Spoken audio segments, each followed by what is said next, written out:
আসসালামু আলাইকুম বন্ধুরা। আজ শেখ হাসিনার বিষয়ে কথা বলবো। শেখ হাসিনা কেন পালাইছে জানেন? সে যে আকাম করছে, কুকাম করছে, অত্যাচার করছে, জনগণের উপরে নির্যাতন করেছে, এগুলির পরিণাম সে বাংলাদেশে থাকলে ভোগ করতে হবে।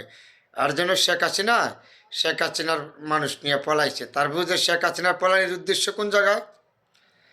শেখ হাসিনা এক নাম্বার মানুষের ভিন্নমতের মানুষ গুণ করেছে, খুন করেছে, অত্যাচার করেছে, নির্যাতন করেছে।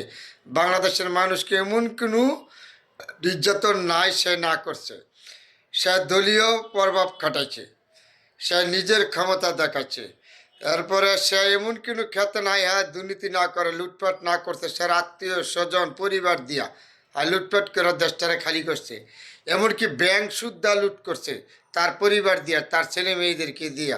বিশ্বের ভিতরে অন্য অন্য জায়গায় দখল করে নিচ্ছে, কারণ তার অকর্ম 20,000 মানুষ খুন করেছে, গুণ করেছে। সে মানুষকে, অসংখ্য মানুষকে, ভিন্নমতের মানুষকে নির্যাতন করেছে। আর নির্যাতনে আমি একজন ভুক্তভোগী। আমি লেখালেখির মাধ্যমে তার মাধ্যমে ওটা লিখতাম, তারপরে আমি আর ভিতরে একজন ভুক্তভোগী। এই নির্যাতনের কারণে শেখ হাসিনা আজকে দেশ থেকে পালানো লাগছে। সে আকাম উকাম যা আছে, শুধু সে পালাইছে না, তার মন্ত্রী পরিষদ পুরা পালাইছে, মসজিদের ইমাম পালাইছে, শিক্ষক পালাইছে, প্রফেসর পালাইছে, প্রশাসন পালাইছে, পুলিশ পালাইছে। কারণ তার অকর্মর সাথে যারা সংযুক্ত সবাই পালাইছে। কারণ সে তো দেশের জনগণের নির্বাচিত ছিল না, অনির্বাচিত ছিল। সে তো জনগণের ভোটে কখনো নির্বাচিত না। এর জন্য জনগণের উপরে নির্মমভাবে নির্যাতন অত্যাচার করতো। অন্য একটা রাষ্ট্রর তাবাধায় চলতো, অন্য রাষ্ট্রের কথা উঠা বসা করতো। তারপরে বাংলাদেশের উপরে এভাবে নির্মম নির্যাতন করছে। মানুষকে নিত্য প্রয়োজনীয় জিনিসের উপরে সে নির্যাতন করতো।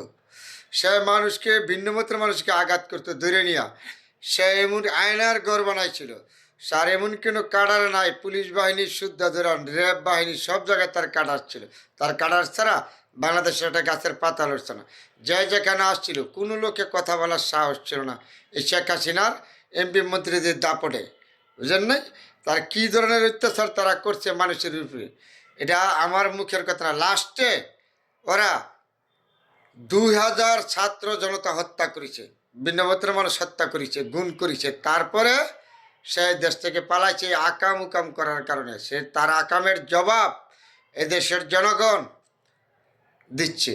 নাহলে দেশতে পালাইতে হবে কেন? একজন পদত্যাগ করতেই পারেন, স্বৈরাচার হইতেই পারেন, তাহলে স্বৈরাচার হলে কেন পালাইলেন? একটা কথা জেনে রাখবেন, পতন হলে কিন্তু উঠটা দাঁড়ান যায়, কিন্তু পালাইলে কখনো উঠটা দাঁড়ান যায় না। শেখ হাসিনা কখনো 20 বছর 30 বছর দাঁড়াইতে পারবে না। জনগণ ঐক্যবদ্ধতা থাকেন, আপনারা ছাত্র জনতা সবার প্রতি অনুরোধ বলেছি। ঠিক আছে বন্ধুরা, অনেকগুলি কথা